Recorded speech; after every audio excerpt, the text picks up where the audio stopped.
Olá, boa noite. Agora são 21 horas, 9 da noite. Estamos ao vivo aqui na Rede RS e a partir de agora eu, Irineu Guarnieri Filho, apresento o programa Ponto de Conexão. Hoje vamos falar sobre o reflexo no aumento das penas com a lei que entrou em vigor neste mês de maio para crimes como furto, roubo de celular, fraude bancária e golpe pela internet. O Brasil tem, desde o início deste mês, penas mais duras para crimes patrimoniais. E a mudança já provoca debates intensos em todo o país. O presidente Luiz Inácio Lula da Silva sancionou uma lei que aumenta penas para furto, roubo, estelionato, receptação e fraudes eletrônicas, além de criar novos crimes, como o uso de conta laranja em golpes financeiros. A nova legislação endurece punições para práticas que passaram a fazer parte da rotina dos brasileiros. Roubos de celulares, golpes digitais, clonagem de aplicativos, furtos de cabos de energia e até comércio ilegal de animais domésticos.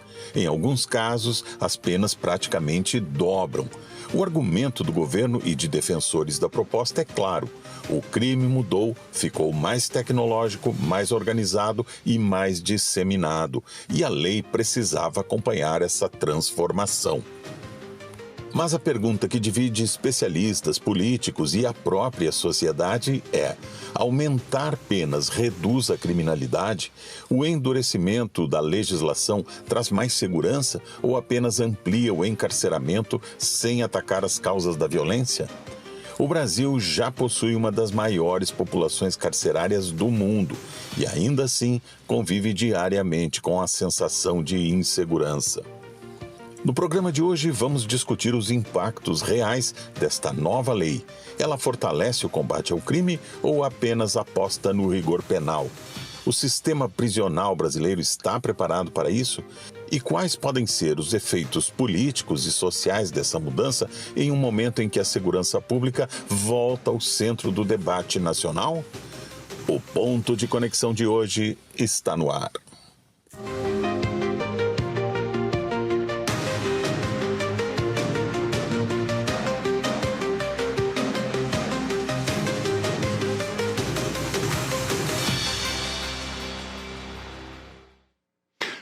Eu lembro aos nossos telespectadores que a Rede RS está na TV aberta, no canal 55.1 e no canal 511 da Claro TV.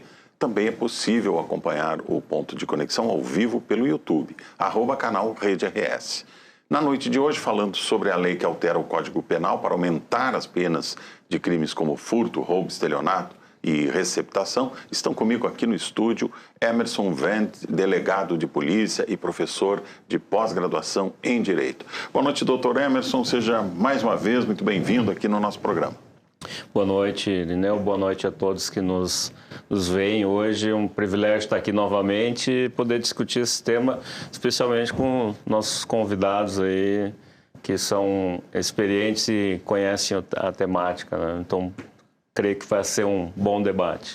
Com certeza, não tem a menor dúvida. Nós queremos entender um pouquinho como é que vai funcionar essa nova legislação que endurece contra crimes antes menos, que recebiam penas menores. Também está conosco aqui Norberto Flack, advogado e doutor em Direito. Boa noite, doutor Norberto, seja muito bem-vindo aqui ao nosso programa. Boa noite, Irineu. Obrigado pelo convite, é um prazer estar aqui. E é um prazer, especialmente, debater com o Emerson e com o Rodrigo sobre um assunto que, aliás, já foi muito bem introduzido. Parabéns pelo prólogo ao nosso programa. Algumas das questões que nós vamos discutir já foram... A gente lança ali exatamente, já foram lançados. Alguns pontos que são os pontos que, né, que estão mexendo mais aí com a opinião pública. Bom, completa a nossa mesa de especialistas no programa de hoje, Rodrigo da Silva Brandalize, que é promotor de justiça do Ministério Público do Rio Grande do Sul, diretor e professor da Faculdade de Direito da FMP, a Fundação Escola Superior do Ministério Público, e doutor e mestre em Ciências Jurídico-Criminais. Boa noite, doutor Rodrigo. Seja também muito bem-vindo aqui ao nosso programa.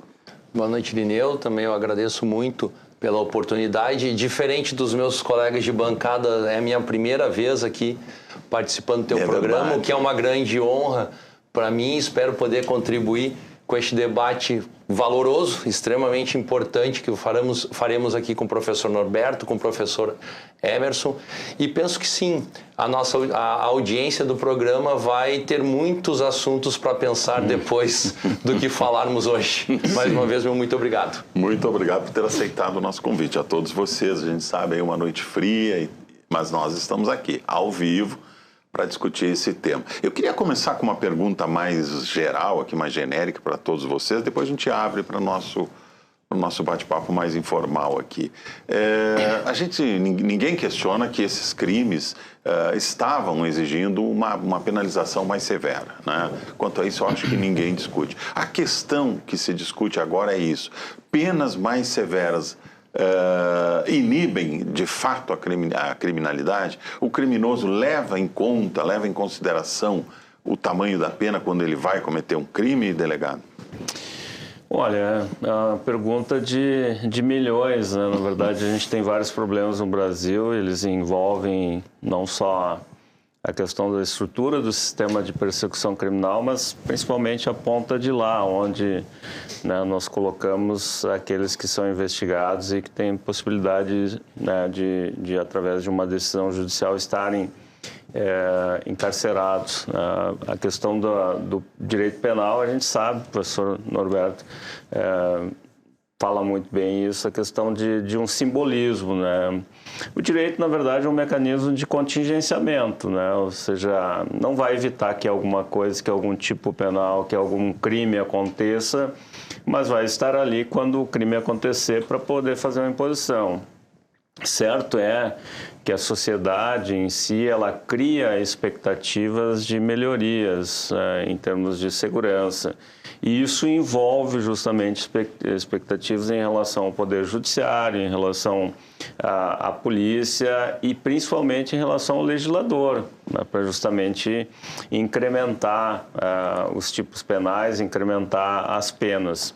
Mas essa é uma expectativa que não é só da sociedade, né? Eu me recordo lá em 2023, quando eu defendi minha tese de doutorado, eu fiz entrevista com 24 policiais de todo o Brasil, focados na questão de crimes cibernéticos, e todos eles mencionavam, né, que muitas vezes investigavam crimes cibernéticos e não tinham, às vezes, a possibilidade sequer de pedir uma prisão, porque o estelionato era condicionado à representação da vítima. Muitas vezes a vítima não queria nem registrar, ou quando registrava não queria representar, e quando pedia lá a prisão, o juiz não dava porque era um estelionato, não era um crime de sangue, um crime, a não ser que envolvesse naturalmente uma situação de crime organizado. Mas havia expectativa e ainda persistem algumas expectativas, especialmente em algumas condutas que hoje, praticadas no âmbito da internet, ainda não são tipificadas, né? O que me chamou a atenção até nesse... A tecnologia evolui de uma forma muito mais rápida do que o próprio direito, com certeza. Né? Sempre na verdade, tudo evolui mais rápido que o direito, né?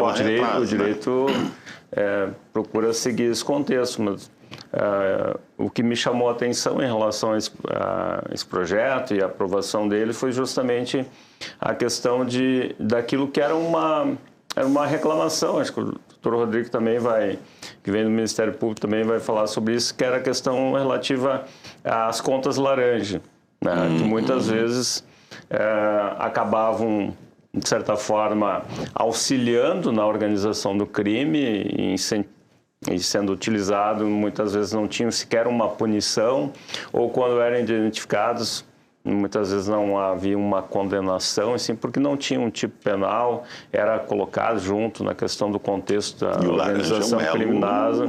Mas assim como a receptação também teve um aumento de pena, a gente sempre fala na polícia que só existe o furto porque existe quem recepta, né? Então, você aumentar a questão da pena do receptador é um recado, não quer dizer que ele vai deixar de receptar, né, para continuar na atividade delitiva. Mas, em alguns casos, a atuação da polícia frente aos receptadores, por exemplo, na questão de, houve um aumento de pena, inclusive na questão de fios e cabos. Né? A gente fez alguns trabalhos enquanto eu fui secretário municipal de Segurança Pública de Canoas, e a gente não focou no autor do furto de fios e cabos, nós focamos nos receptadores. Aquilo fez com que, durante pelo menos um ano, em Canoas, reduzisse 90% os crimes relacionados a isso, ou seja, furto de fios e cabos. Né? Acho que vale para todos os automóveis, relógios, celulares, enfim. Eu vou fazer a mesma pergunta aqui para o Dr. Norberto, né? Até que ponto, doutor Norberto, a pena mais pesada, mais dura, ela realmente inibe o crime? Fora a questão simbólica que temos aí, né? Eu acho que essa questão do tamanho e do rigor das penas tem vários aspectos. Não é uma questão que a gente possa ou identificar com uma mera força simbólica e propagandística do direito penal, que ela tem, mas não é só isso. Nem tampouco com a ideia de que ela vai ter um poder de dissuadir o potencial criminoso. Agora eu não vou mais cometer o crime porque a pena aumentou alguns anos. Isso. Eu vi ali alguns casos, 2 anos, 4 anos. Mas há duas questões que a gente tem que considerar. Primeiro, que a pena deve guardar alguma proporção com o delito. E a reprovação social que recai sobre as condutas varia ao longo do tempo. Claro. Então, a coisa mais natural do mundo é que, havendo uma apreciação social de que aquela conduta é mais grave, e aí nós podemos identificar, por exemplo, os golpes digitais como uma coisa gravíssima que atinge pessoas, muitas vezes, pobres, semi-iletradas, que caem facilmente. Então, não só eles, é bem verdade, né? A vitimologia desses golpes digitais nos mostra que alcança todos, bastante, né? Mas a pessoa semi-letrada, que no seu celular tem acesso à sua conta de banco e a outras coisas, essa, em tese, é bem propensa a cair nesses crimes. Há uma apreciação social de que essa conduta é grave. Então, o aumento da pena é perfeitamente aceitável. Nesse ponto, doutor Norberto, me permite, acho que errou o legislador, porque aumentou a pena de furto mediante fraude, que é um tipo, é uma conduta menos, vamos dizer, menos recorrente na internet do que a questão da fraude eletrônica, ou da fraude digital, que é o que mais acontece. Quando o grupo organizado ou até mesmo o autor, não vou chamar aqui de hacker, porque muitas vezes não são hackers também, pegam lá os dados com a vítima e em cima desses dados acabam cometendo o estelionato. Né? Ainda que o estelionato tenha uma abrangência típica, né, suficiente para muitas vezes abarcar esses crimes todos. E tem uma questão que eu acho que a gente também não pode esquecer, que é a de que os crimes não são para sempre. Tem condutas que deixam de ser criminalizadas ou que passam a receber benefícios descriminalizantes, né? E nós temos na legislação brasileira, nas últimas décadas, várias iniciativas legislativas que, se não tornaram autorizadas as condutas, elas deixam de ser penalizadas por várias razões, e em contrapartida nós temos aquelas outras que vão ser punidas com maior rigor. Agora, é bem verdade, e isso toca muito nas atividades do Dr. Rodrigo e do Dr. Emerson. Eles sabem melhor do que eu, porque eles atuam na ponta do sistema punitivo, que não é a ameaça da pena que pode vir a ter um poder dissuasório. É a inexorabilidade da pena. Disso já falava Beccaria no século XVIII. O criminoso tem de ter certeza de que será punido. E isso não é aumentando a pena que se terá. Isso se tem equipando a polícia, treinando o profissional, valorizando o profissional, atos de gestão, atos de organização, protocolos, rotinas.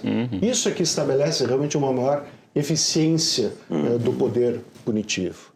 Muito bem, doutor Rodrigo, ainda sobre essa questão, depois aí vamos passar para a discussão aqui de outros tópicos. Bom, sendo o terceiro numa pergunta como essa, talvez pouco me reste, porque nós vamos concordar em quase todos os pontos aqui, para não dizermos todos, né?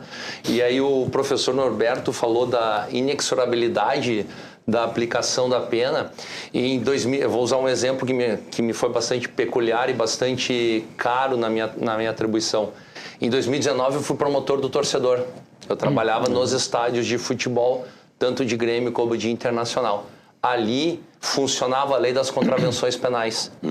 E eu sempre uso esse exemplo em sala de aula porque sequer estudei para o concurso a contravenção penal de conduta inconveniente.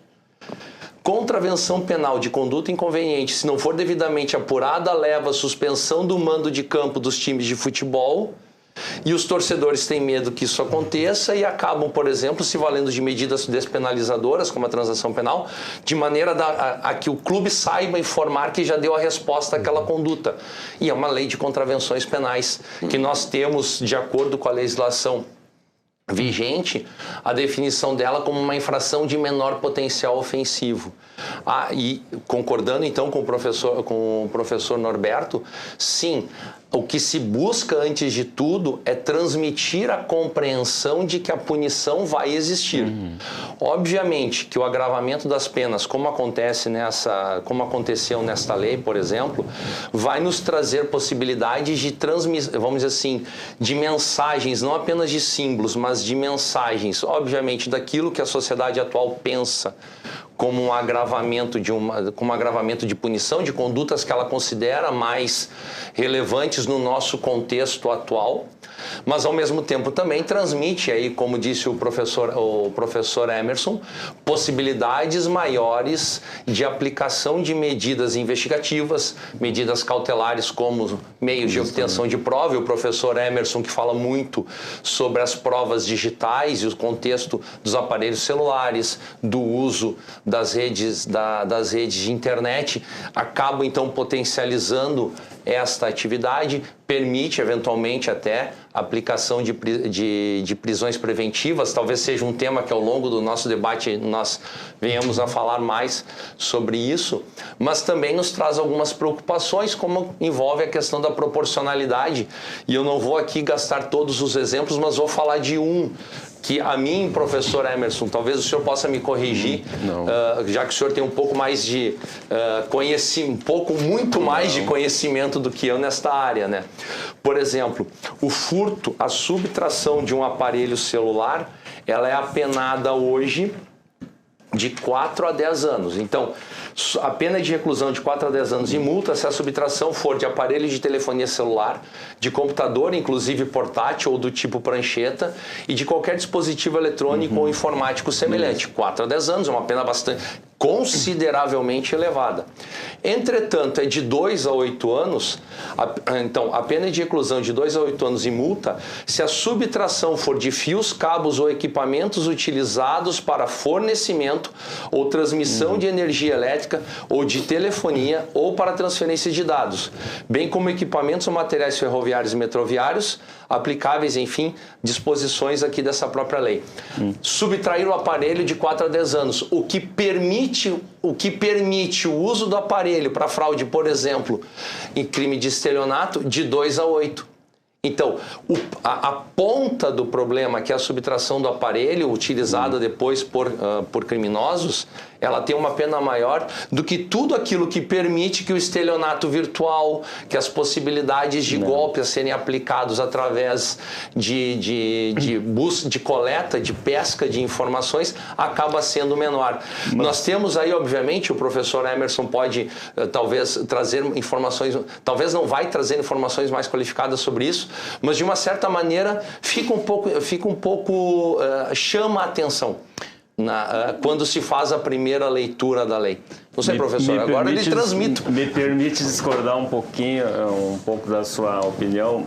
Tem uma discrepância visual, naturalmente, mas eu lhe pergunto, onde é que estão os seus principais dados hoje, os seus dados, professor Rodrigo, onde é que eles estão? Dentro do aparelho celular, mas eu penso que eles efetivamente... não estão nos fios e cabos, Não. eles não estão em outros lugares, eles estão ali. Não, isso eu concordo com o senhor, mas penso deveria no mínimo ser igual.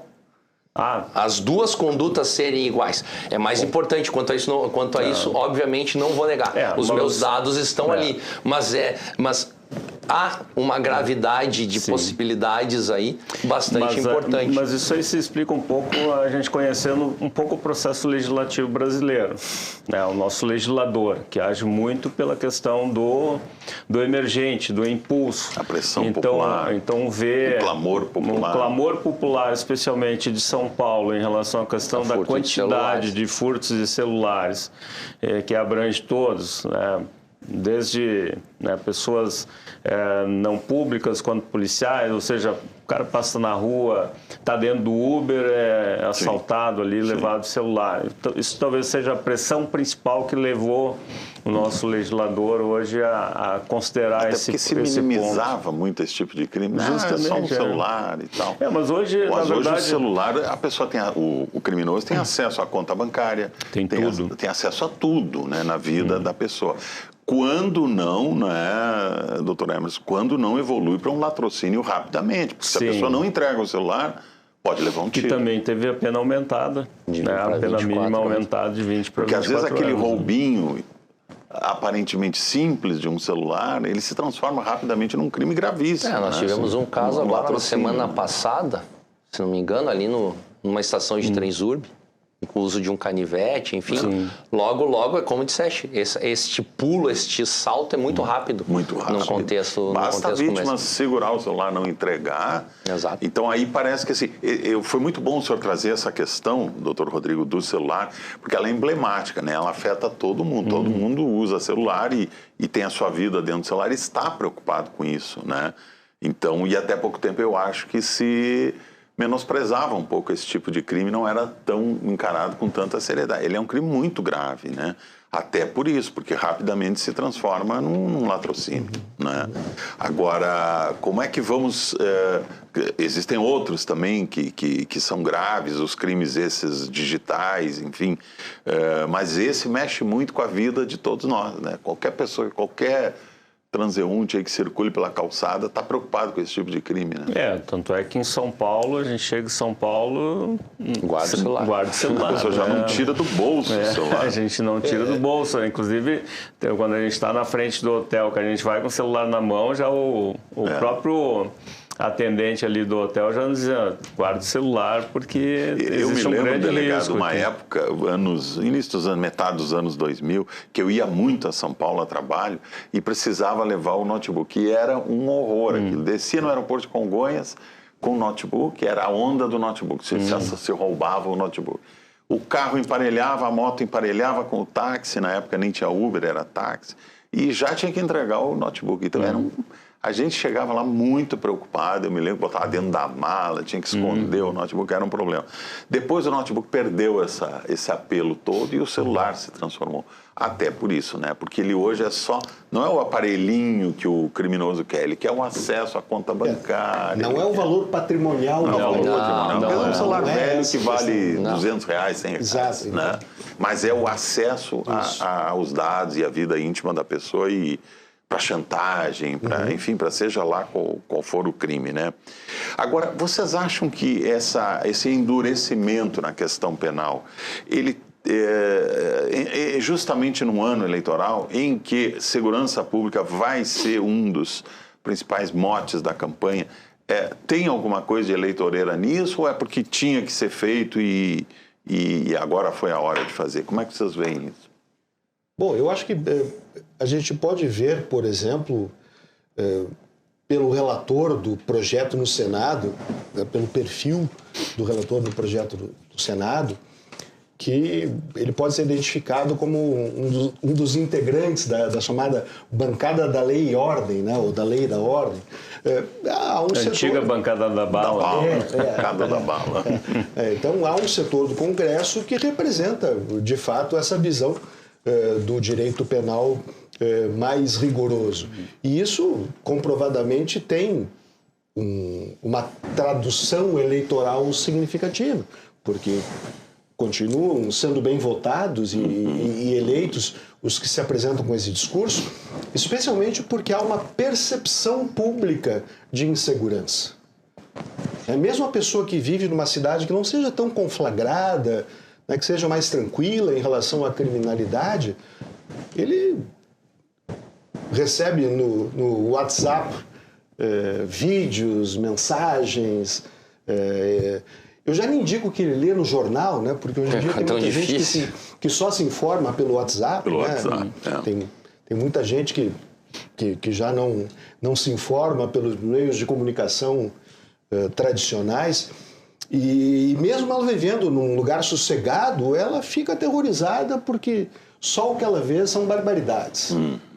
Então, quem chega a algum discurso, olha, nós vamos mudar isso aí, nós vamos aumentar as penas, os bandidos vão todos para a cadeia e isso vai se resolver. Tem um apelo muito forte, né? Muito forte. Agora, doutor Rodrigo, o Ministério Público recebeu bem essa ideia do endurecimento nas penas, porque o Ministério Público, às vezes, pedia penas mais rigorosas nos tribunais do júri, enfim, sempre pede, né, uma pena mais dura para o crime e tal. Nem sempre, né? O promotor pode até pedir a absolvição do criminoso, mas, em geral, ele pede penas mais severas, mais duras. Atendeu essa expectativa do Ministério Público? Eu penso que toda vez que surge uma lei que traz o recrudescimento, quer dizer, que traz o agravamento de determinadas penas, e por nós vermos muito do que tem sido a realidade social, nós vemos com um grau de importância bastante importante o legislativo se preocupando com isso. Vou só voltar à tua primeira pergunta. O próprio professor Emerson disse, quando eu chego em São Paulo, o pessoal do hotel diz guarda o celular. Então, assim, ainda que nós estejamos num ano eleitoral, possivelmente o nosso legislativo, composto que é por políticos, enfim, em algum momento ele precisa também dar a resposta. Nós não podemos também jogar tudo para as questões no momento eleitoral, ainda que se saiba que há possibilidade de algum ganho em relação a isso. Agora, quando nós enxergamos, de novo, então, voltando à tua segunda pergunta, quando nós enxergamos essa realidade, nós também nos preocupamos com outras. Por exemplo, bem a situação do júri como relataste. O furto do aparelho celular tem uma pena mínima de 4 anos. O furto de um animal doméstico passa a ter também uma pena mínima de 4 anos. Por outro lado, uma tentativa de homicídio pode ter uma pena de 2. A valorização do ato, a valorização da vida e, consequentemente, a punição do ato de matar, ela continua muito estável no contexto brasileiro. Claro que nós sabemos bem a situação que envolve o feminicídio, pena de 20 a 4 anos, uma das maiores penas da legislação brasileira, mas a vida em geral, ela pode ter uma punição de apenas 2 anos, ainda que o ato seja tentado. Mas vejam, o homicídio simples pela pena consumada tem uma pena mínima de 6 anos. Sim. Então, e o exemplo do júri talvez seja aquilo que mais preocupa o Ministério Público. As questões relacionadas à punição à vida ainda pendem de uma revisão. O latrocínio mudou, de 20 passou para 24 anos como pena mínima. Ali nós temos um ato contra a vida que foi utilizado para que a subtração acontecesse. Já a antiga crítica, eu acho que o professor Norberto vai lembrar das aulas de direito penal, é a antiga crítica que se valorizou mais a proteção do patrimônio do que necessariamente a proteção da vida. Porque essa lei ela é basicamente para crimes patrimoniais. Voltado para crimes patrimoniais, os crimes contra a vida continuam lá. E como o senhor disse, o caso do homicídio, por exemplo, é emblemático. Parece ser um crime que ficou, comparado com esses outros, muito, entre aspas, barato. Só fazendo um parênteses, já que a pergunta também me instigou para isso, não é bem o foco do nosso debate de hoje. Mas nós temos hoje a pena do crime de feminicídio de 20 a 40 anos. Se por algum motivo o jurado entender que o contexto de violência doméstica e familiar não acontecia naquele ato de matar aquela mulher, ele cai para um homicídio simples, de 6 a 20. Então, nós não temos a possibilidade de um meio termo, como homicídio qualificado. Ou é uma pena muito alta ou a pena cai abaixo. E aí ela passa a ser uma pena mínima próxima do furto de um aparelho celular. Então, o júri... Que é a mesma pena mínima do roubo que foi majorado agora também. Exatamente, né? Exatamente a mesma pena mínima do roubo. Então, de fato... Nós recebemos sim, porque nós recebemos bem muitos aumentos de pena, porque eles são reflexo daquilo que nós enxergamos, como disse o professor Norberto, na ponta, lá no nosso caso, na sala de audiência. Mas ainda nos preocupam uma série de outras situações, especialmente aí as relacionadas ao crime contra a vida. Eu acho que o doutor Norberto levantou uma questão muito importante, desculpe lhe interromper, mas só para não deixar passar, que é justamente essa, né? A sociedade muda a sua percepção sobre os crimes ao longo do tempo. Será que hoje nós estamos mais preocupados com os crimes cibernéticos, os crimes de roubos de celulares, enfim, do que o velho, conhecido e bíblico crime do homicídio? Quer dizer, será que nós não estamos, né, descuidando desses crimes contra a vida, a lesão corporal grave, enfim? Será que nós não estamos descuidando desses crimes? Porque há um clamor popular em torno dessa questão do celular, É uma questão que a gente... tem um aspecto estatístico aí que eu acho que é difícil a gente fugir. Hoje, e é só perguntar para qualquer um que milite no júri no Rio Grande do Sul, hoje se faz júri fundamentalmente por atos relacionados a facções, homicídios entre as gangues, as facções, e feminicídio. Sim. Isso domina o tribunal do júri hoje. Então, e são questões completamente diferentes, o feminicídio e os homicídios relacionados às facções, de maneira que a gente não tem nem como dar tratamento homogêneo, né? Há crimes que, em termos de tipicidade, são muito semelhantes e vão para o tribunal do júri, mas que têm os fatores criminógenos totalmente diversos. Né? Agora, essa engenharia das penas é sempre uma engenharia complexa. Né? Um dos vetos presidenciais ao projeto de lei foi exatamente o aumento da pena do roubo seguido de lesão grave. No projeto, a pena mínima passava a ser de 16 anos. 16 anos, isso. Quando a pena mínima do homicídio qualificado é 12. Então, quer dizer, ficaria maior. Ficaria maior. Né? Então, é difícil, realmente. Volta a preocupação com os crimes contra a vida. E aí, inclusive, eu acho que esse deve ser o grande foco. Isso, na prática do juiz de fixação da pena, acaba tendo um peso. Porque muita gente trata da fixação da pena ou da dosimetria, como agora está na moda, como se fosse uma operação objetiva e matemática. Sim. Não é. Porque, por exemplo, essas valorações relacionadas à proporcionalidade e à equação que o juiz tem que fazer para encontrar uma pena que, apesar das discrepâncias legais, seja justa, isso é muito difícil. Isso é muito difícil. Agora, não pode haver também essa disparidade, né, de que um roubo de celular, um roubo de um animal doméstico, receba uma pena talvez mais dura do que um homicídio simples, vamos dizer assim, né? Então, temos que ver isso. Agora, outra questão importante, a gente já está quase no final desse bloco, mas pelo menos vamos levantar esse ponto, é o seguinte: as penas estão aí, estão mais duras, enfim. Mas e depois, o cumprimento dessas penas? A LEP, por exemplo, a Lei de Execuções Penais, essa não vai mudar, continua como está. Porque essa é uma das grandes críticas da sociedade. A polícia prende, o Ministério Público condena e dali a pouco o criminoso está na rua de novo. Porque aí o juiz está fazendo o seu trabalho, está cumprindo a lei de execuções penais, não pode ser criticado por isso. Mas o fato é que esses criminosos voltam para a rua muito rapidamente. Olha, esse é um problema estrutural do Brasil há muito tempo, né? Ou seja, de você... muitas vezes ter uma lei, vamos dizer, penal, até mesmo processual, que que te encaminha supostamente para um processo de ressocialização, quando na verdade na outra ponta, né, os condenados não têm necessariamente essa possibilidade, né, muitas vezes da ressocialização por falta de condições do Estado. Assim como, né, todo mundo sabe, as condições das polícias no Brasil de conseguir investigar todos os casos. Claro. O que daria uma efetividade maior e talvez uma resposta maior para a sociedade do que propriamente um aumento de pena ou a criação de um novo tipo penal, né? A questão justamente da efetividade.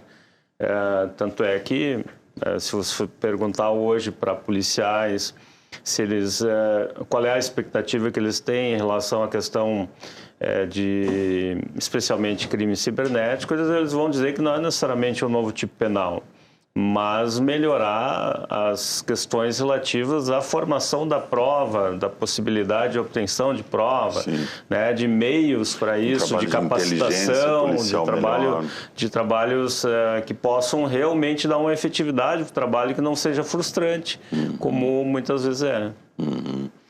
Porque aí também tende a aumentar essa questão da inteligência policial, né? Para poder...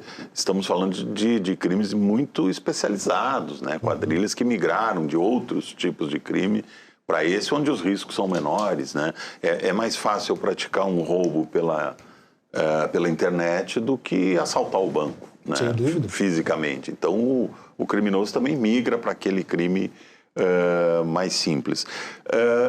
Bom, se a lei realmente for cumprida, essas novas leis vierem e efetivamente elas começarem a ser cumpridas, nós vamos ter aí provavelmente um aumento do encarceramento, né? O Brasil já tem uma das maiores populações carcerárias do mundo. Nós vamos ter onde colocar esse contingente maior de pessoas que poderão ser condenadas à prisão? Não vamos ter. E se nós olharmos essa questão sob o prisma, por exemplo, de um gestor, nós vamos ver que a cada vez que se aumenta uma pena, se cria, entre aspas, uma despesa. Sim, vai ficar mais tempo sob a tutela do Estado. Sem que haja a correspondente criação de uma receita.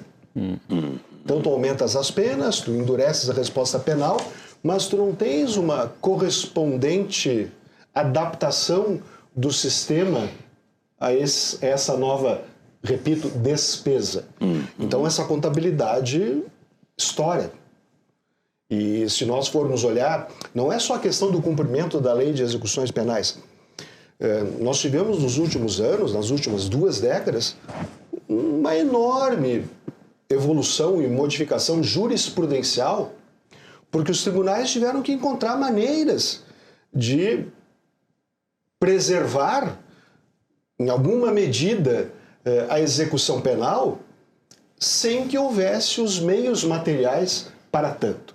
Por exemplo, hoje em dia, prisão domiciliar substitutiva da pena privativa de liberdade em regime semiaberto, por exemplo, é uma realidade. Hoje tu manda o sujeito para casa com uma tornozeleira, ou sem, quando não houver as tornozeleiras, quando o sujeito deveria estar cumprindo pena em regime semiaberto. Não vou nem falar da racionalidade do sistema semiaberto ou aberto, que é uma outra discussão. Acho que está na hora de nós repensarmos toda essa arquitetura da lei de execuções penais, né? Não falo nem nisso, na questão da arquitetura do sistema. Mas os tribunais se viram na necessidade de ampliar algumas previsões muito específicas, restritas da lei de execuções penais para uma comunidade enorme. Hoje nós temos, inclusive, apenados que, em tese, seriam perigosos com domiciliar. Tornozeleira. Ainda temos um tempo? Temos ainda, sim. Podemos Então, só para aproveitar, pelo menos deixar as primeiras impressões sobre a questão da execução penal nesse momento. E aí nós desenvolvemos no próximo bloco, certo. Tá, doutor? Bom, primeira situação. Quando veio o pacote anticrime, com o objetivo, portanto, de fazer um primeiro grande movimento de recrudescimento contra o crime, a alteração das regras de execução penal beneficiar os condenados por crimes hediondos. Começou sendo aplicada ao contrário, ou seja, não era aquela mensagem que o legislador pensava. E essa questão que envolve, e aí a gente falou muito do furto de celular e do furto de animal doméstico, ela tem uma peculiaridade muito interessante.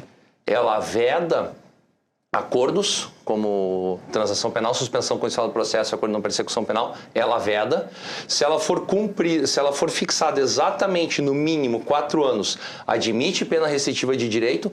Com 4 anos e 1 dia, automaticamente precisa ser colocado em regime semiaberto, cumprimento de pena. Bem, o professor Norberto já falou, eu já vou complementar. O número de vagas de semiaberto no estado do Rio Grande do Sul é muito baixo, não existe tornozeleira para todos. Nós sabemos, por exemplo, que a lei de execuções penais foi alterada para que as pessoas que estão presas por conta de violência doméstica somente podem ter benefícios externos com tornozeleira eletrônica. Não tem, e não estou nem falando daquelas que seriam medidas protetivas, só falando dessas. Então, isso não vai, na minha opinião, não vai ser um motivo de aumento do encarceramento, vai ser um motivo para que haja mais prisões domiciliares sem o uso de tornozeleira eletrônica. Isso é a minha é o que parece agora, pelo menos as impressões antes do intervalo. Esse é um grande problema, doutor. A gente teve aí o ano passado aquele rumoroso caso do crime da mala, né? Que o rapaz aquele deveria estar com tornozeleira, sendo monitorado. Ele fez, né? Ele teve direito ao semiaberto, mas deveria estar sendo monitorado por tornozeleira, não apareceu lá, não deu satisfações, ficou solto e acabou cometendo um novo crime bárbaro. Agora são 21h41, nós vamos fazer um rápido intervalo aqui, já voltamos falando hoje sobre o endurecimento das penas para crimes como roubo de celulares, roubo de animais domésticos, crimes cibernéticos. Fique com a gente, já voltamos.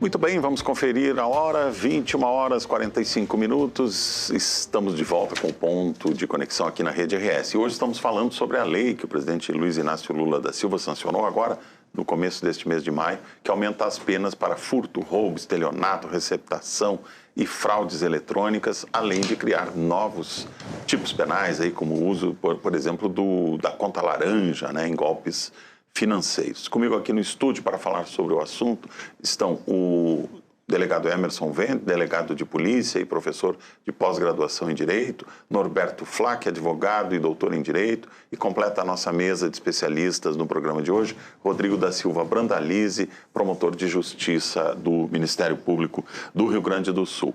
Vamos seguir ainda um pouco mais nesse tema do encarceramento, porque esse parece ser um ponto crucial, né? Cada vez que a gente endurece um pouco mais a lei, cria novos tipos penais, enfim, nós vamos ter mais pessoas detidas e presas. E às vezes nós temos uma situação, como tivemos há pouco aqui no Estado, do juiz mandando colocar os condenados na cadeia, não tem local, não tem lugar nos presídios, não pode ficar nas delegacias e não pode ficar em viaturas, obviamente, né? E aí, o que faz uma situação dessa? Para onde manda o preso, delegado? Complicado. Aí entra justamente a questão da responsabilidade do Estado de procurar suprir isso, né? Recordo que quando eu fui chefe de polícia, lá entre 2016 e 2018, a gente enfrentou muito a situação naquela época, talvez a pior das situações, com a questão de presos em delegacias, presos em viatura. Vocês da imprensa cobrindo bastante essa temática, e isso retorna agora, nesse momento, também, o que deixa bastante preocupante, sinal de que, embora tenha havido uma evolução na questão do número de vagas, elas ainda são insuficientes, teoricamente, né? Eu não sei, não tenho esse dado agora, talvez o doutor Rodrigo tenha, da questão se houve ou não um aumento da questão da quantidade de presos, ou só se foi feita uma questão de ampliação de das vagas que eram necessárias, né? Porque nós tínhamos, e o Brasil todo tem presos amontoados, né? Ou seja, exatamente. em vários lugares, Presídios superlotados, quando as vagas são em um número bem menor. Então, é uma questão estrutural do Estado, que eu vejo que é extremamente importante ter uma cobrança social, naturalmente, para que isso melhore, né? Agora, o que não dá para pedir, eu acho que o doutor Rodrigo e todos vão concordar, não dá para pedir que a polícia pare de trabalhar, pelo contrário, né? A polícia tem que fazer o seu papel, tem que cobrada por isso diariamente, os registros de ocorrência são feitos também diariamente e se houvesse até mais estrutura, e eu vejo pelos meus colegas do Brasil todo, converso com policiais de todo o Brasil, nesse sentido, que eles, embora você tenha dito, Irineu, que há uma valorização hoje da questão, né, o crime cibernético, o pessoal que trabalha nessa área não vê isso. O pessoal que trabalha nessa área vê justamente o político, o administrador, privilegiando, né, estruturas de órgãos que têm alguma repercussão política, que tem alguma questão. Então, o roubo de gado, furto e roubo de gado, o crime que deixa sangue, esse é o que mais é valorizado politicamente. Então, o policial que investiga crime cibernético reclama muito, que muitas vezes não tem estrutura, que leva seu computador para poder poder fazer o trabalho, ou seja, que paga do seu bolso um sistema para poder gerenciar informações. E num tipo de crime em que a tecnologia é fundamental, né? Quer dizer, sim, precisa de tecnologia de ponta para poder perseguir essas pessoas, enfim, e conseguir prendê-las. Mas a gente viu também aí nesta questão do endurecimento das penas, a gente vê essa preocupação, né, com um personagem dessa cadeia criminosa que era o cara que fornecia lá a conta, o nome para uma conta laranja. E esse geralmente não era alcançado pela lei, ou pelo menos não era muito importunado pela justiça. E agora ele passa a ter um enquadramento mais rigoroso, porque ele é um elo fundamental da cadeia do crime, né? Quem empresta a sua conta para uma facção receber, colocar dinheiro, ele é um agente importante nessa cadeia criminosa, né? Sem dúvida. Embora nós tenhamos que diferenciar aquele sujeito laranja, né, que deliberadamente empresta e que é o laranja efetivo, da pessoa que tem criada em seu nome uma conta. Sim. Hoje, com os bancos digitais, a coisa mais simples do mundo é fraudar a abertura de uma conta corrente. Sim. Então, eu até já prevejo alguma dificuldade, porque é possível que a prova não cristalize qual é a situação. Pessoas podem ser presas injustamente. Se alguém de boa fé que teve uma conta criada ou utilizada a sua revelia, ou se realmente alguém que está dentro da engrenagem do crime organizado. Para isso, muito nos vale a extração da prova digital, as conversas, especialmente as registradas em aplicativos de comunicação. Mas até dentro desse debate, me chama a atenção o fato do seguinte: este artigo que vai falar, ou esse inciso que vai falar sobre a questão da conta laranja, ele diz, dentro do artigo do estelionato, parágrafo 2º,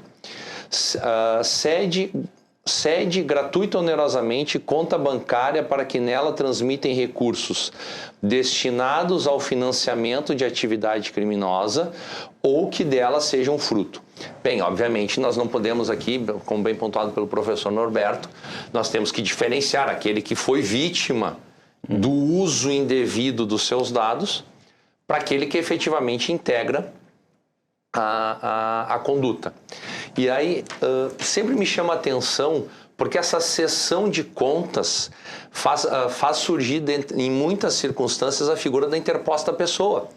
O laranja é, por natureza, a imagem a forma social, como conhecemos, da interposta pessoa. Nós temos, pelo menos, 2 leis que citam a presença da interposta pessoa. Uma é a lei antiterrorismo e a outra lei é de lavagem de dinheiro.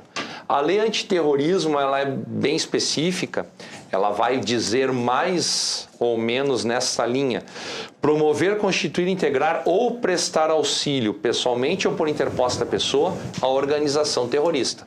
Ok. Nós temos uma forma, prestar auxílio, ceder contas para uma organização terrorista vai nesse sentido. Não obstante isso, na lei de lavagem de dinheiro, nós não temos uma previsão tão clara como esta. Né? Só que a interposta pessoa, aquele que cede a conta para a lavagem de dinheiro, concorre para o crime de lavagem de dinheiro. E não é uma mera cessão de conta laranja, é um crime de uma participação efetiva numa lavagem de dinheiro. E aí eu já mais ou menos prevejo discussões jurídicas, porque aqui fala: cede gratuita ou onerosamente conta bancária para que nela transitem recursos destinados ao financiamento de atividade criminosa ou que dela sejam fruto.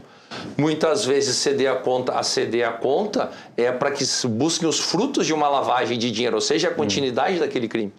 Então, muitas vezes, e isso vai da preocupação, acho que foi o professor Emerson que disse, o nosso legislador muitas vezes tem uma certa dificuldade na construção dos tipos penais e esquecem de enxergar o sistema.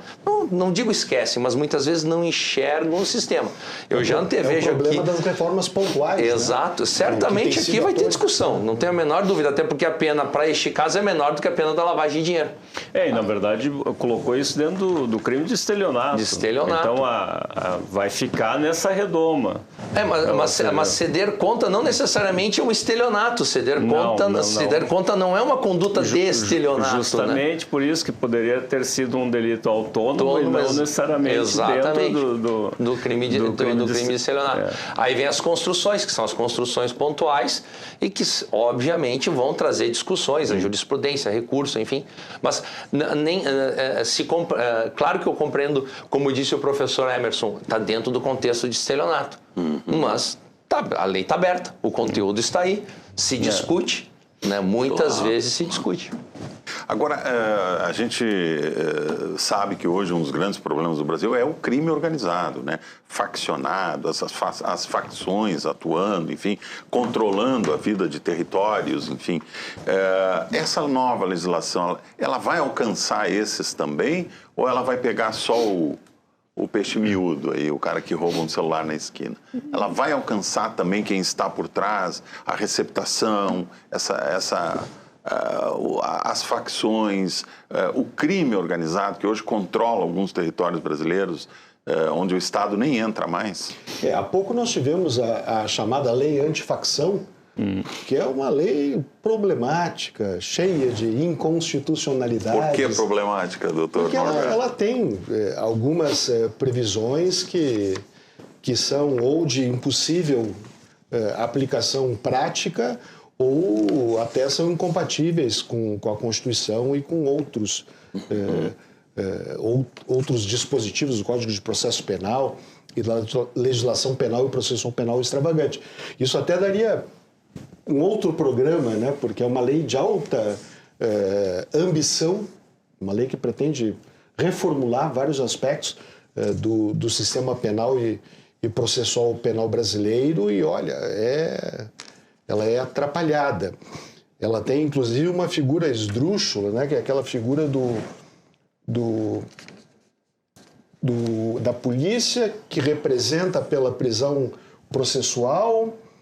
O pedido não é encampado pelo Ministério Público, e aí o delegado manifesta inconformidade para um órgão do Ministério Público. O procurador-geral para fins de revisão da manifestação. Uma coisa realmente esdrúxula e incompatível com o nosso sistema, né? Nós temos, só vou fazer o parênteses, né? Dentro daquilo que é o marco legal de combate ao crime organizado, aquilo que mais nos impressionou enquanto Ministério Público foi a retirada de uma competência que a nós parece que é do júri. As organizações ultraviolentas que cometem homicídio. O homicídio não é um crime necessário para a existência de qualquer grupo criminoso. Se opta por praticar o crime de homicídio e a lei fala que ela não é de competência do júri.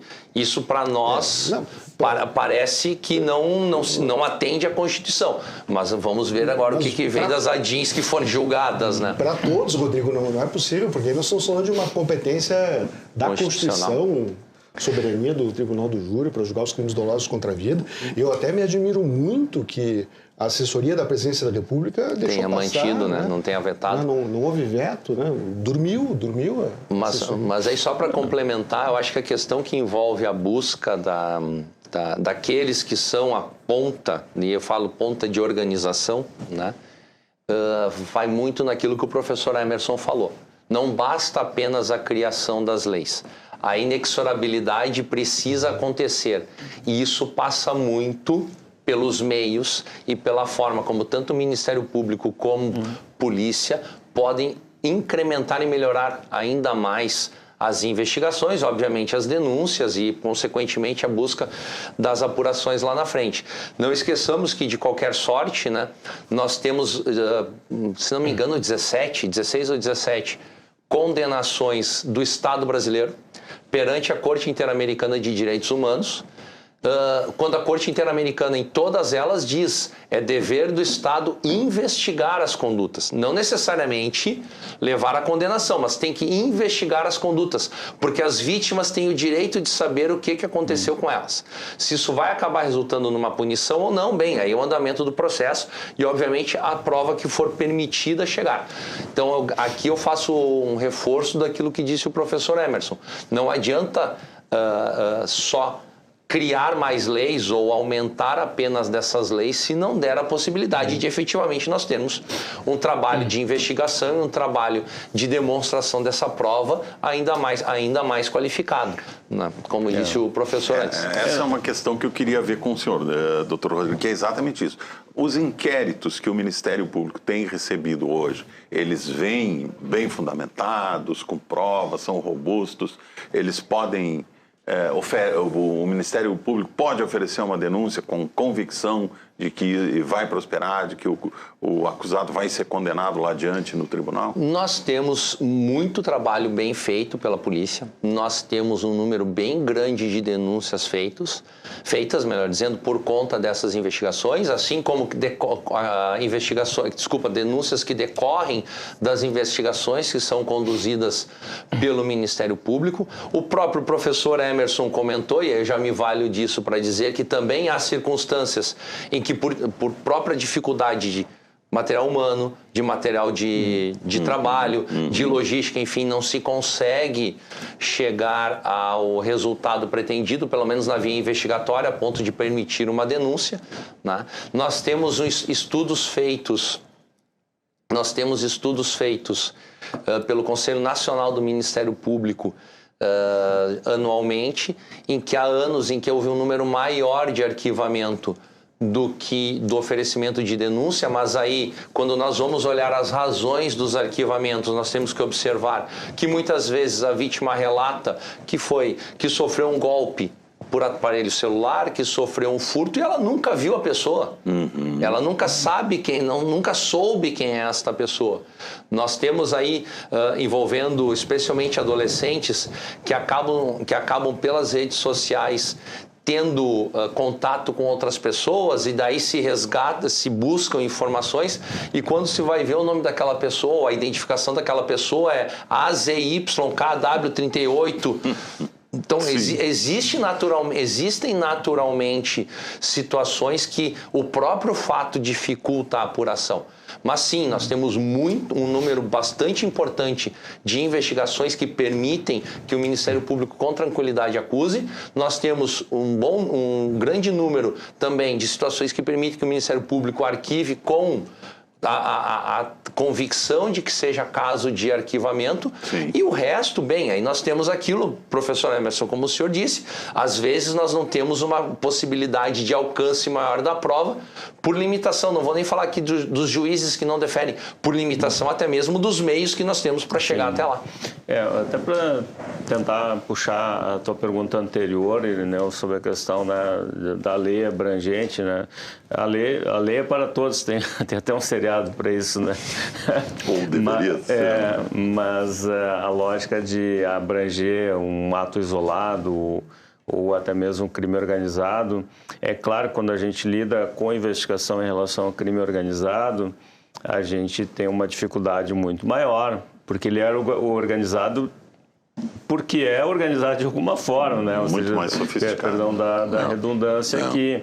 Então, se ele é organizado, o que a gente tem de comprovar numa investigação é justamente essa organização, né? Para a questão ficar não adstrita a essa pena que a gente está tratando aqui no programa, mas de ser adstrita a questão da organização criminosa ou do grupo organizado. Isso é o mais importante. E aí, fazendo, né, uma referência, voltando um pouco no tempo, eu recordo quando eu assumi a chefia de polícia lá em fevereiro de 2016, eu fiz um levantamento, até perguntei para o Ministério Público quantas denúncias eles já tinham feito por lavagem de dinheiro naquele momento. Eles tinham feito, eu recordo, 8 ou 6. E eu pergunto, quantas em relação a inquéritos da Polícia Civil? Uma. Ou seja, as demais, o próprio Ministério Público tinha feito, né?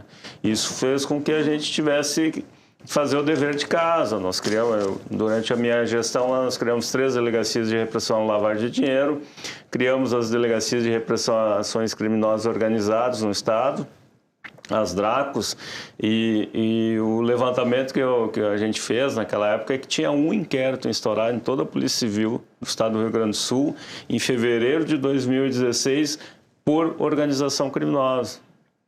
Aí, quando eu saí, no final de 2018, nós tínhamos mais de 400 indiciados por crime organizado e lavagem de dinheiro. Até se me em parceria com o Ministério Público. Até se me permite, em relação a isso, hoje, veja, o quadro é de 2016, né? E hoje, a 18. Hoje, como? 2016 a 18. 2016 a 18. Que eu tenho, né? O senhor disse que tinham 8, né? 8 inquéritos, ou 8 denúncias. Hoje nós temos 4 juizados de uma vara estadual de combate ao crime organizado, lavagem de dinheiro e milícia.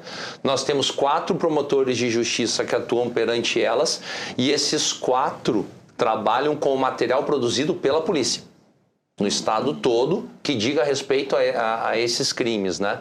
E juntamente com isso, o Ministério Público possui 10 regiões de GAECO, que são promotores de justiça que acabam investigando não apenas, mas também lavagem de dinheiro e crime organizado. O Ministério Público também investiga nesses casos. O Ministério Público também investiga, especialmente por suas estruturas de GAECO. Porque isso é importante, né? Porque é o dinheiro, né? É o que mantém essas organizações funcionando, né? Quer dizer, se você estrangular esse ponto aí, começa a cair todo o resto, né? O dinheiro é o que faz essas organizações funcionarem, comprarem armas, enfim, se armarem para poder usar contra a sociedade. Agora, a observação de endurecimento de leis em outros países, o que ela nos mostra? Funcionou, não funcionou? Depende muito da questão da estrutura e aspectos culturais também envolvidos, né? Quando a gente fala até de vamos importar uma lei, né, de algum local porque ela é boa, deu certo lá, muitas vezes essa lei aplicada aqui no Brasil ela não vai dar certo. Porque tem toda a questão cultural envolvida, então essa importação ela precisa ter um processo adaptativo naturalmente. Eu me lembro que uma época se falava muito daquela teoria das janelas quebradas, né? Aquilo que se fez em Nova York, sim. Lá. Vamos trazer isso aqui, vamos implantar isso aqui em Porto Alegre. Eu acredito que essas teorias, né, de enfrentamento da área de segurança pública, elas precisam ser empregadas em conjunto, né? Agora tem muito assim, que está em voga agora, a questão do enfrentamento ao crime com base na análise de evidências, ou seja, na análise de evidências socioculturais do crime.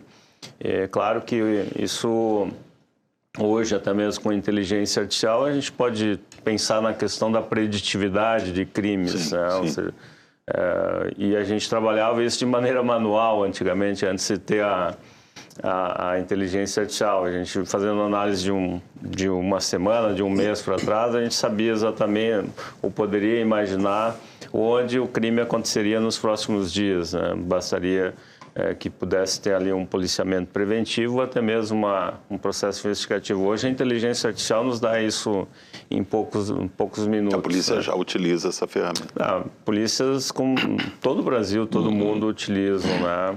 Então, a questão da repressão ao crime, né? E eu acho que é importante dizer isso. Alguns países a gente... porque eu vou para a Espanha, vou para Portugal ou para qualquer outro lugar. Tem crime também, né? Em menor proporção. Também recordo que a primeira vez que eu dei entrevista como chefe de polícia, me perguntaram assim, o senhor tem medo de ser assaltado em Porto Alegre? Eu disse, tenho tanto medo de ser assaltado em Porto Alegre quanto tenho de ser assaltado em Madrid. Eu tinha 6 meses antes de eu assumir, eu tinha passado em Madrid e fui assaltado lá. Pois é. Então, ou seja, o risco existe em qualquer lugar, né? E aqui nunca foi, delegado? Não, e nunca aqui, foi. Que bom. E que assim se mantém. Não, que assim se mantém, né? Se mantém. Na verdade...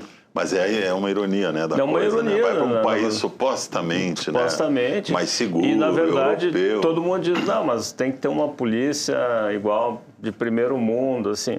Mas a gente vai verificar algumas referências de resolução de crime, não são muito diferentes daqui. Não são muito diferentes, né? Porque eles também têm os problemas deles. Né? Sim. Em termos estruturais, em termos A vida da polícia no mundo inteiro não é como a gente vê nas séries policiais, né? Não, ali claro que tem algumas que são muito melhores equipadas. Sim, mais bem equipadas. Tem uma estrutura diferenciada. Mas a gente tem um IGP, por exemplo, que faz um trabalho muito bom. Muito bom. Ajuda muito, né, nesse caso, de provas. Sim. A gente viu aí crimes bem complicados que aconteceram aí nos últimos tempos, crimes terríveis, como esse da mala, o caso do bolo, enfim, que foram rapidamente esclarecidos com inteligência policial, né? Eu recordo na época que eu fui chefe lá, teve um homicídio dentro do aeroporto. Acho que você deve recordar disso. Sim, me lembro disso.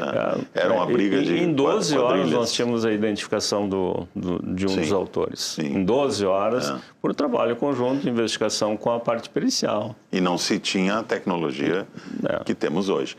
Agora são 22 horas e 10 minutos, 10 e 10 da noite. A gente vai fazer mais um breve intervalo aqui. Em seguida, voltamos com o último bloco do Ponto de Conexão, falando hoje sobre o endurecimento da lei contra crimes patrimoniais. Fique com a gente, 3 minutinhos, já estamos de volta.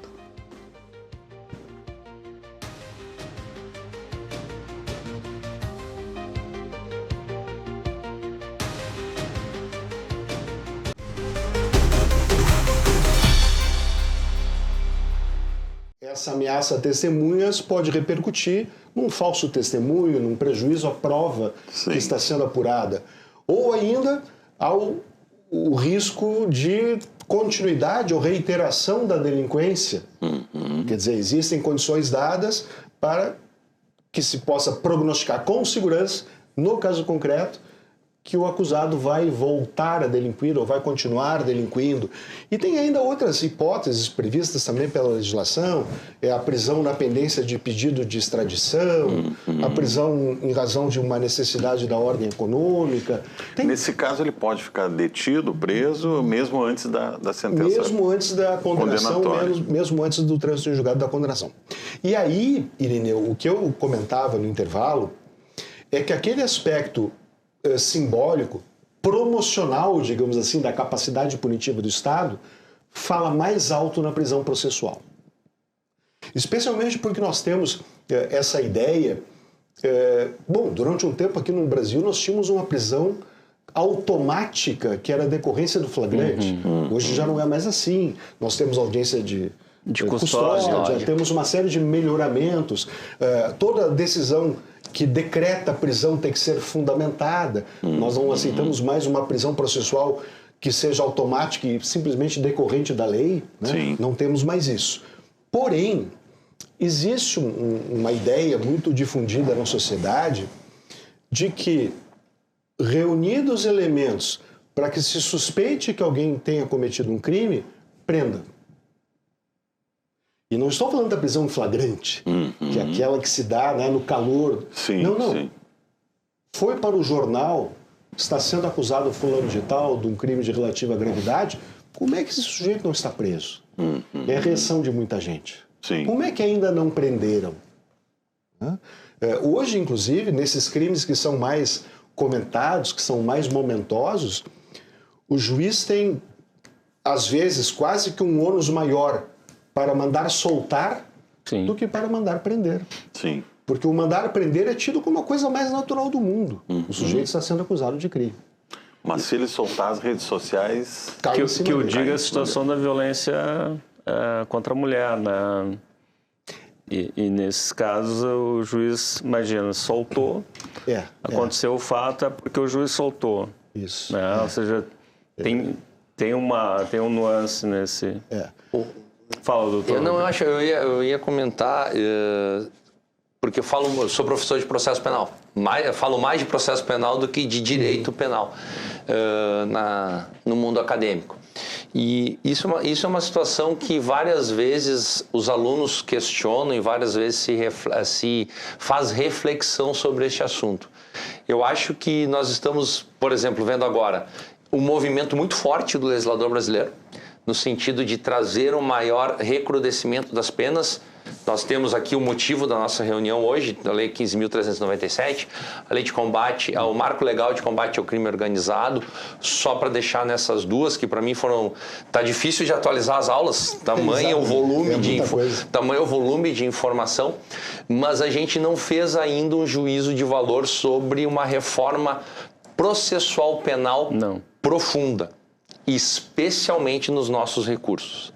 Eu sou, por acaso, na faculdade, agora eu tenho 2 turmas para as quais eu estou ministrando recursos, a matéria de recursos em processo penal. E eu começo a minha aula com uma postagem do meu amigo professor Douglas Fischer, que gosta muito de ler os diários de justiça, e ele fez uma postagem de um recurso em que ele foi numerando. E aí começa embargo de declaração, desembargo de declaração. Só para encurtar a história, eram 11 recursos no mesmo tribunal. E era o STJ.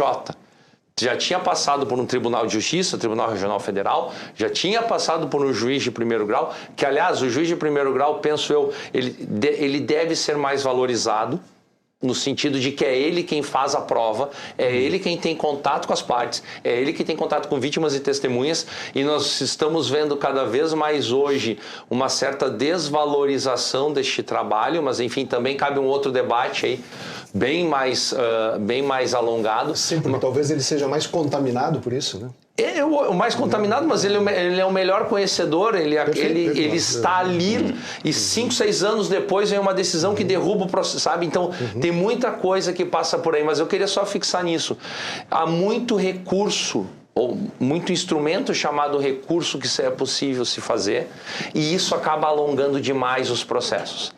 E esse alongar demais os processos também ajuda ao que o professor Norberto comentou. Muitas vezes a resposta tem que ser dada de uma maneira imediata, porque sabe-se lá quando eventualmente esse processo vai acabar. Isso que o professor Norberto comenta, e aí não é uma questão de promotor de justiça, advogado, nós temos obviamente também visões diferentes dentro do processo, que é natural, mas é uma questão de estrutura de processo. O nosso processo precisa ser melhor pensado. Isso eu tenho certeza, tenho convicção, melhor dizendo, desses tempos de carreira e de academia. Eu até sinceramente imaginei que vocês iriam divergir mais. Não, que nós estamos aqui discutindo questões, não é caso concreto. Caso concreto, talvez a divergência fosse ser maior. Seria maior, mas nós estamos discutindo uma ideia que nós temos que parte da persecução lá da Polícia Civil até o resultado final numa execução. E, obviamente, a gente não pode esquecer que existem problemas. Agora, é claro que a prisão processual, né, comentada pelo professor Norberto, ela, por parte da perspectiva policial, ela tem uma cobrança social e midiática muito grande, né? Muitas vezes... Hoje se fala no tribunal da internet, né? Que é muito... E, claro, naturalmente, hoje é a internet, né? Que acaba... E muitas vezes a própria imprensa, também vamos fazer a nossa autocrítica aqui, acaba repercutindo essa avalanche de informações, nem sempre confiáveis, que estão circulando nas redes sociais. E acaba gerando naturalmente uma repercussão e uma pressão muito forte, né, sobre polícia, Ministério Público, Poder Judiciário, que tem que analisar todo o processo de uma maneira fria, Claro. ou seja, de acordo com aquilo que está possível de ser provado nos autos, né, justamente isso. Isso precisa ser analisado no decorrer do tempo, né? Quanto mais grave o fato, maior é a cobrança, claro, de uma solução policial, né?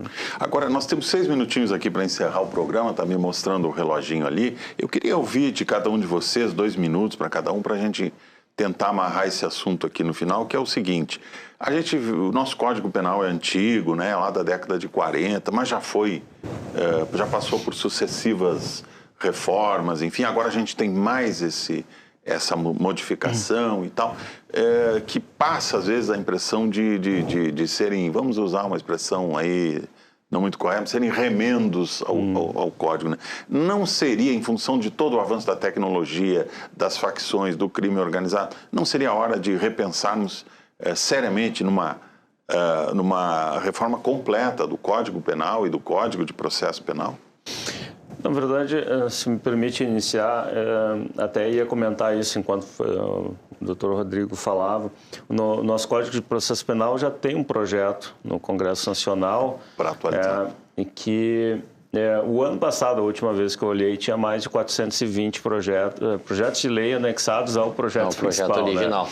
Então, hoje, qualquer projeto que ele tenha conexão com essa parte processual, diferente da penal, que agora a gente teve essa lei que a gente está discutindo aqui, mas quando do ponto de vista processual, eles mandam para lá justamente para não precisar ter uma análise, mesmo na questão, quando se trata da questão de provas digitais.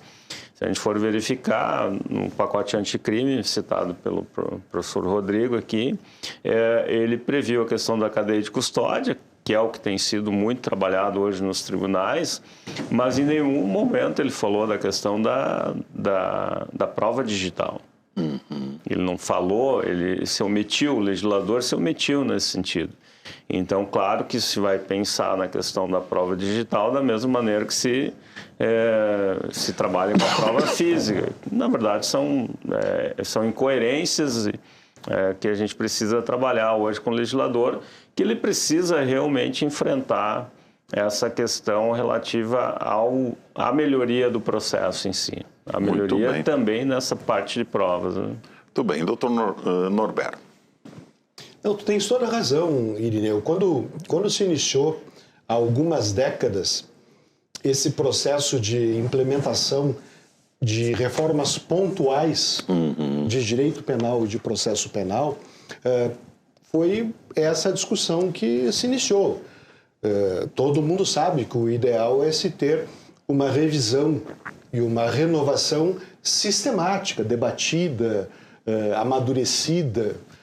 Nós ainda temos, ou queremos ter, a ideia de que o código deve ser um sistema coerente, coeso, harmônico, etc. Mas aí entram outras questões que nos levam, inclusive, para o terreno da política. A questão do processo legislativo. Sim, a ingerência da política. E eu não estou falando do processo legislativo como forma, como sequência de etapas. Não, eu falo da questão material do processo legislativo. Hoje e isso já foi mencionado, não lembro se pelo Emerson ou pelo Rodrigo, hoje há um certo oportunismo na propositura de projetos de lei que digam respeito ao direito penal ou processo penal. E aí vamos fazendo remendos daqui e dali. E aí tem um outro aspecto também que, a bem da verdade, deve ser reconhecido. Quando se reforma a legislação processual penal, não é só aquele cálculo aristocrático e quase filosófico da proporcionalidade das penas, das condutas que devem ser proibidas. Não, não. Aí tu tens questões, tu tens polícia, tu tens Ministério Público, tu tens judiciário, tu tens advocacia, tu tens órgãos de perícia. A articulação dos atores todos é muito mais complicada. Sim. Professor Rodrigo, o senhor falou aí no Código de Processo Penal. Também podemos considerar o Código de Processo Penal também precisando de uma revisão? Eu fiz parte, do professor Emerson falou, fiz parte de 3 comissões da Associação do Ministério Público do Rio Grande do Sul, da Nacional do Ministério Público e da própria Procuradoria-Geral de acompanhamento deste projeto que começou em 2010, agora não me lembro bem, mas é por ali, 2010, e até hoje nós não temos uma versão final dele. E vai longe. E vai longe. Junto com isso, eu lembro que já tinha também uma proposta de alteração de Código Penal. 2008, 2009, por ali, já tinha também.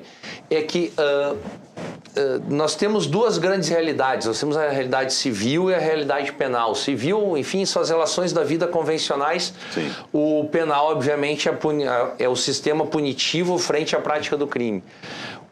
A vida civil, ela consegue se regular de uma maneira mais fácil, ainda que nós tenhamos um Código de Processo de 39, outro de 73 e agora de 2015, a vida civil consegue se regular de uma maneira mais fácil. A autonomia das vontades, a autonomia privada regulamenta muito isso. Agora, no penal, não. No penal tem que ter um começo, meio e um fim muito, não digo muito bem, mas sistematizado, que se consiga enxergar que um Código Penal reformado tenha lá na execução penal um resultado efetivo vindo de um processo que, se não contentou a todos, todos entendem por que se chegou àquele resultado. Né? E, bem, eu acho que sim, haveria necessidade de melhorar não apenas pontualmente, mas é bem como disse o professor Norberto, Código de Processo envolve várias áreas. O Código Penal, ele acaba trazendo circunstâncias que muitas vezes podem fazer com que alguns juízes podem se sentir até impelidos a não aplicarem determinada circunstância por causa de uma desproporcionalidade. Pontualmente traz muito mais problemas, mas isso passa pelo processo legislativo e isso vai bem longe. Muito bem, chegamos aqui ao final do nosso programa de hoje. Queria muito agradecer aqui aos professores Emerson, Norberto e Rodrigo, que trouxeram aqui uma visão muito interessante sobre vários pontos de vista aqui da nova legislação que pune mais severamente os crimes contra o patrimônio. O programa de hoje fica por aqui. Agradeço também aos nossos telespectadores.